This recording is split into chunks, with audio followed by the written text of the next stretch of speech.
Thank you, Dennis, and thank you to everyone for coming, and Carol Schwartz as well for making the original call. What I'm going to do is I'm going to give you a good half hour to have a crack at me, so lots of questions from the floor. I want to invite them. After I've given a very, very brief presentation on basically what my thinking was behind the book. Now, the book's first and primary goal is to try and talk up the country.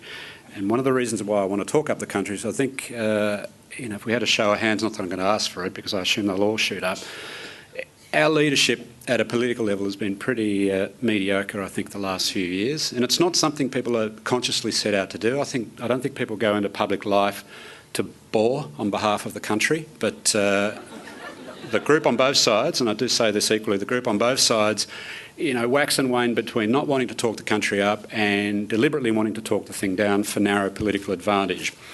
Now, this book was a number of years in the sort of gestation. The global financial crisis and our rather heroic, by the rest of the world's standards, our rather heroic escape was one big thought that was going to go into this book, trying to explain how Australia got to a particular position where it was the last rich nation standing.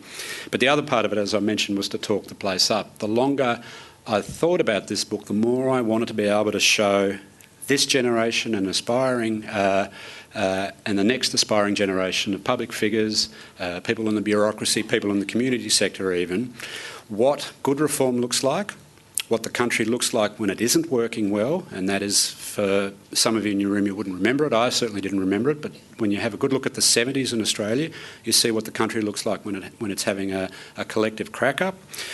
Having a look at what the 80s and 90s looked like in terms of some rather big picture economic and social reforms, and maybe telling the present day and the next generation that these things aren't easily done. The media cycle might want to encourage you to do this 24-hour thing, which is try to survive the day or try to win the day. But in the long run, there are always people like me at the other end of the conversation that are in the sort of national storytelling. We're not going to pay too much attention to people who've had a brilliant 20-year run in the media but don't have any achievement to show for it. We're more interested in the long run, and I say this as gently as I possibly can to the present generation in Canberra, that is in Parliament House, not the city, the building, that most of you won't be remembered 10 and 20 years from now if there is no achievement to show for it. Now, thank you. One of the thoughts after the book has been sent, and every author will give you this minor complaint, there's always a thought that coalesces after you hit send, like the thing you wish you'd written into the pages of the book, but you trust after you've put it out there that other people are going to have this thought with you. Now, it's occurred to me as I'd gone through the history. Now, the book itself starts roughly in 1973 with the first oil shock. I use external events to retell our domestic story. So rather than just doing a Gough won an election and then this happened and this happened view of modern Australian politics, I've had a look at the external shocks and how they informed the Australian reaction. Now, the Australian reaction, as I flagged in the 70s, wasn't all that good. But the thought that hit me after the book was written was that there is this thing called national memory. And roughly at the 20 or 30 year mark, countries start to forget the mistakes they've made in the past, and that's at the point at which they start to repeat them. Now, I came across a very, very interesting quote. Some of you obviously might have been around at the time, but when Gough Whitlam first went to China in 1971 as opposition leader, which is probably the single most important act of diplomacy that echoes still in the present day, i.e. rising in our region is the next big economic superpower. Well, in fact, it is a superpower now, and Australia somehow managed to luck into the conversation to bring Beijing out from the cold, albeit from opposition. So Australia did this thing in 1971. But there was a conversation that Gough Whitlam was having with then Foreign Minister Zhou Enlai, and bear in mind the context. The yellow peril was still a big issue in Australian public affairs. We were in the middle of Vietnam, and China was still isolated from the international community. Now, in his conversation, Whitlam had said straight out to Zhou Enlai, the American people have broken, and this is on the 5th of July, by the way, 1971, just to give you an idea of how long ago this is. The American people have broken President Lyndon Baines Johnson, and if Richard Milhous Nixon does not continue to withdraw his forces from Vietnam, they will destroy him similarly. The Australian people have had a bitter experience in going all the way of LBJ. They know the American people made him change his policy, and they will never again allow an American president to send troops to another country in this way. This is 1971. Zhou Enlai says back to him, "I have similar sentiments to you. Such a very good appraisal of the American people. I do believe the American people will rise up and restrict the policies of the American president and overthrow him." Now, this is a year and a half before the Watergate burglary. So it's not a bad call from the Chinese foreign minister that the American people would rise up and overthrow President Nixon, but I don't think they understood. I don't think he was actually making that prediction. Now, as I say, one of the things, and this is a thought that I wish I had in the book, but I'm kind of comfortable talking about it after the fact, because you can't. I still would have held onto the thing, and it wouldn't be out there now. But this thought about national memory is interesting. 20 years on from Goff's observation about Americans never going into a war of choice again and Australians not following them, 20 years on from that observation, George Bush Sr. did not invade Iraq. This is Gulf War I. Drove the Iraqis out of Kuwait, but didn't follow Saddam's forces all the way to Baghdad. But 32 years on, in 2003, his son, George Bush Jr. did, and of course we followed. Now, what does that tell you about national memory? The Americans and the Australians hadn't forgotten Vietnam, but they had underestimated the risk of losing a war of choice. Now, Bush Sr. had served in the Navy during the Second World War as a fighter pilot. He flew dozens of combat missions and was a decorated war hero. His son was in the Texas Air National Guard and never went to Vietnam. So between father and son, between the 20-year governing memory to the 30-year governing memory, we're back in Iraq again. Now, the reason why I mention this, almost as an afterthought to having hit send on the manuscript on the book, is that Australia is at this tipping point now at roughly the 20-year mark of its memory of its last recession. Now, I suspect that the last recession we had in 1991 was one of the sort of X factors that helped us through the global financial crisis of late 2008, early 2009. You recall the media was sweating, and this is one instance where the short-term focus for a government actually did help the government and did help the country. There was this incessant focus on the technical definition of a recession, which was 2 quarters of negative growth. So if GDP was definitely going to go backwards in that December quarter of 2008, because the entire world economy had fallen off a cliff in that final quarter of 2008. But Kevin Rudd, the Treasury and the Reserve Bank, now even though Rudd wasn't in Parliament in 1990-91 when we had the recession we had to have, whether he was or wasn't a home borrower when interest rates were 17%, that's sort of a moot point. But in 2008, the governing memory of Australia was we cannot have this thing called 2 quarters of negative growth. So they pumped all the cash into the system to avoid exactly that. They knew they were going to get one bad quarter, but they thought the second quarter, if they could get the second quarter up, there'd be this confidence effect and the rest of the country will go back to work, or wouldn't get thrown out of work. Now, like I say, we're at that outer reach of that particular memory that might get you through an experience like that. 20-something years out from a recession is also 20-something years of uninterrupted growth. Now, one of the other thoughts I've had since the book has gone out is that I, in my own name and probably on behalf of all my colleagues and former colleagues in Canberra, have to declare a war on whinging, because at the 20-year mark after a very deep recession, but 20 years of uninterrupted prosperity, this country has got a lot more going for it than not. But, and this gets back to the point about the leadership, and the leadership is quite mediocre at the moment, because this great big thing called Middle Australia, which is a thing you always want to look after, but I'm about to explain to you why you can only look after it up to a point before you've got to let it look after itself. This great big thing called Middle Australia has been complaining for a number of years now about the cost of living. Mark Latham talked about easing the squeeze. Kevin Rudd and Wayne Swan were talking about grocery prices and fuel prices. And now Tony Abbott is talking about carbon tax and the mining tax and all that stuff. So basically for the last 5 or 6 years, politics has created this new price, which is this idea that no one can be worse off. And like I say, bear in mind what I'm talking about, collective memory. If you're at the 15 to the 20-year mark of uninterrupted prosperity and you get through a GFC to a politician who sweats the media cycle and the polling cycle, the idea that nobody will be worse off apparently is a logical thought. It actually isn't a logical thought, certainly not from a public policy perspective.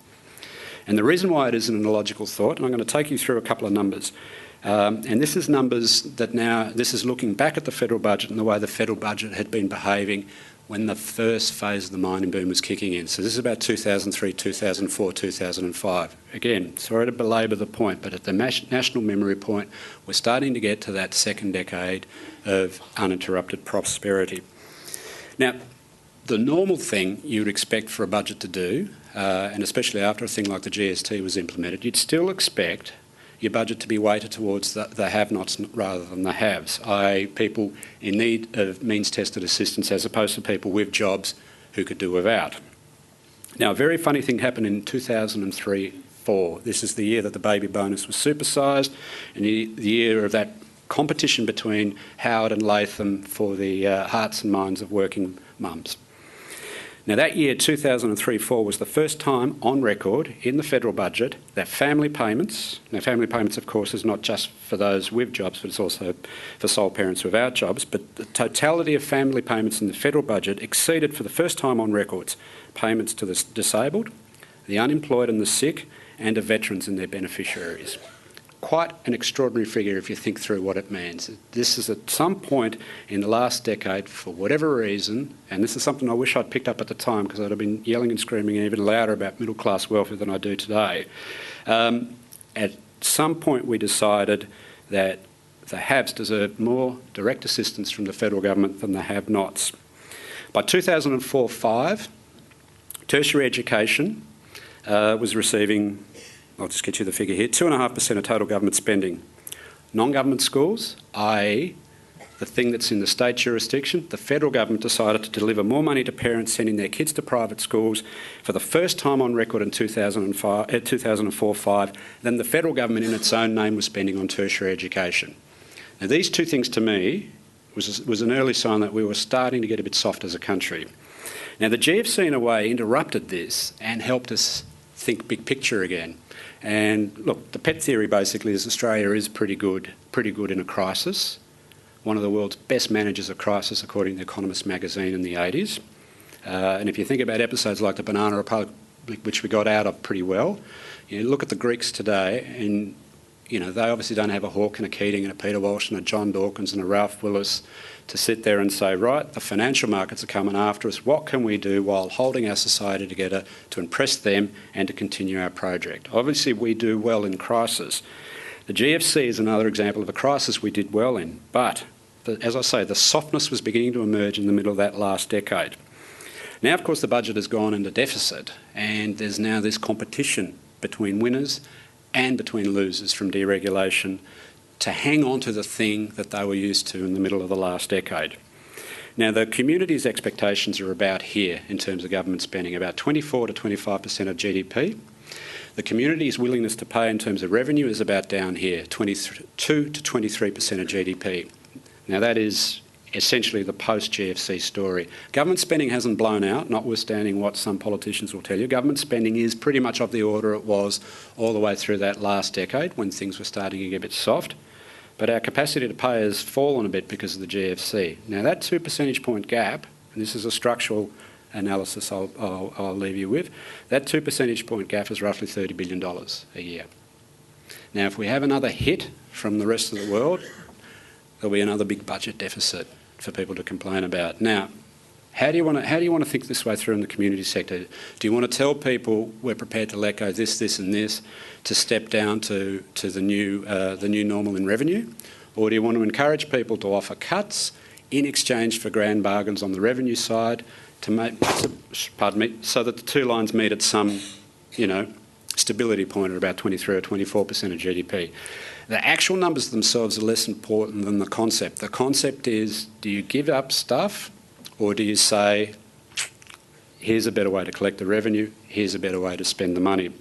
Now, in the budget just been, the National Disability Insurance Scheme is in there. It's not fully funded, but it is one of those things, one of those ideas that if it's properly executed, we'll have the country talking itself up in the next 10 or 20 years in the same way we talk about national superannuation and Medicare. Now, there is an interesting bit of data I want to share with you. There's about 410,000 people. Well, these are numbers you wouldn't be unfamiliar with. 410,000 people in the long run that'll be in the NDIS. The mining sector, at the peak of its powers, is employing 250,000 people. So that's just over half the people who will be on the NDIS. Now, in conceptual sense, this is a broadsheet concept, not a tabloid concept. You'll never read this in the Herald Sun. So the question is, at which point does public policy look after the able-bodied young man who's going to get a six-figure salary to drive a truck in the Pilbara versus the not quite able-bodied young man or woman who needs wheelchair access at their job, at a job that they do qualify for? Now, it's not a bad question to ask yourself, because it's a question, if you don't do it with a sense of special pleading, it might focus the minds of some of your local members and some of the people in the federal parliament. There is this thing called a super cycle, and it's on for young and old. China will probably go at this rate, give or take the odd dip, for about another 20 years.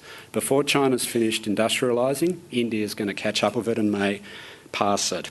Australia is in a position that's never been before. There are two equivalent periods in our national history where A, through windfall, this is the gold mining boom of the 1850s, B, through active national choice to build a nation, to build a bigger nation after the end of the Second World War, the post-war migration program. At those 2 points, Australians were prepared to step up their ambition, and they actually grew a much bigger country in the process. That might take out thought, and I'm just mindful of the time, might take out thought about what the mining boom might be in the long run for everyone in this room, but more importantly, nationwide in terms of public policy.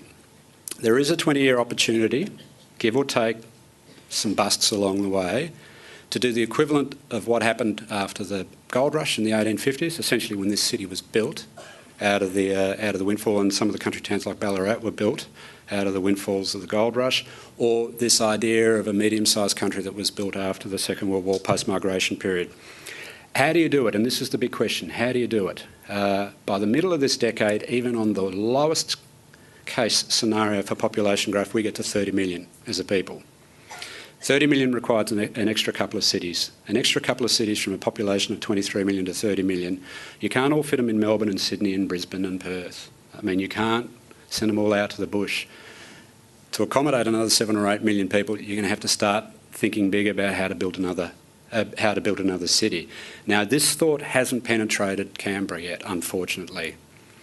But in the 1940s and the 1950s, coming out of the Second World War, in the 1850s, when Australia was not yet a federation, but there was still a sense of opportunity about this place, it was easy for the people at the time and easy for their leaders at the same time to think big.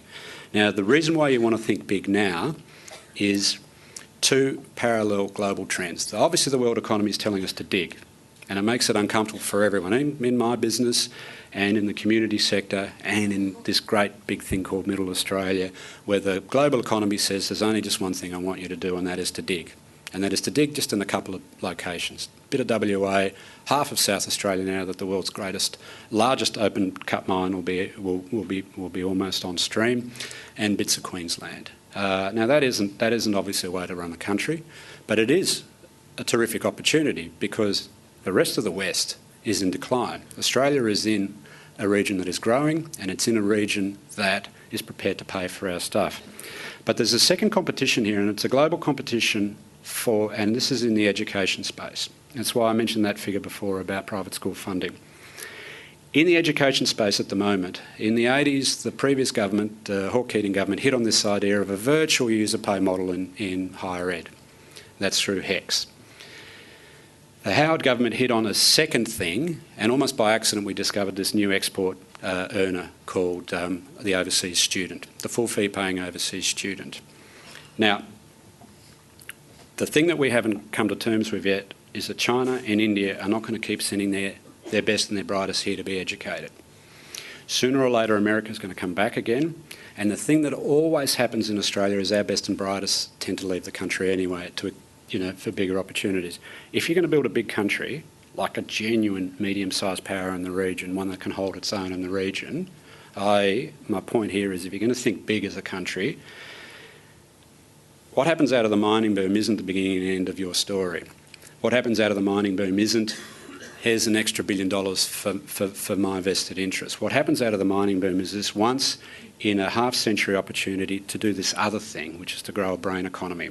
Now, the brain economy, once you get your public policy thinking along those lines, the brain economy actually then starts to click into all the other stuff. NDIS seems like it makes more sense if the education system is also kicking in. The question of what you do with especially the young men who are literally unemployable at the moment for various reasons is you make sure you don't have another generation that gets lost to that. It doesn't mean you train people for the mines, but you train people for whatever else that might be going around. And I think it's very important to think about this thing. Sooner or later, it's not that Asia is going to run over the top of us. Sooner or later, when a lot of these rising powers in Asia get to first world status, get to fully industrialised, their people, their middle classes, completely outnumber ours. Now, the competition for their attention is up here. It's not in how well we dig, because the mining sector only needs 250,000 people to be able to function at world's best practice. You know, if we're going to get to 30 million, we're going to have to start thinking a little more laterally about how we accommodate the next 7 million and how to make sure that the next 7 million, not necessarily are people who want to come here, but that the next 7 million are part of the greatest place on earth. Now, to make them part of the greatest place on earth, we have to start thinking about raising the tone of our national debate.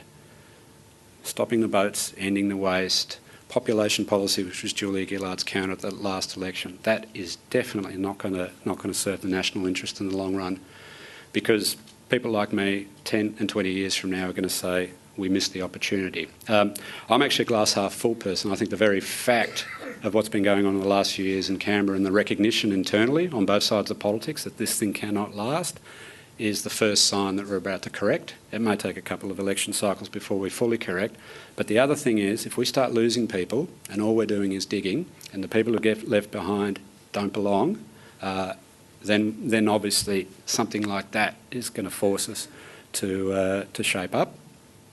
But I'd much rather see this happen from a position of opportunity, not Australia responding to crisis again. We've been pretty good in the last 10 or so years of responding to crises. Asian financial crisis didn't flip us out. We missed the tech wreck, and of course we're still standing after the GFC. But the fact that we're able to pull those three things off, next thought, and this is in a sense is why I left the ending of the book open, the next thought is how do you grow a great country?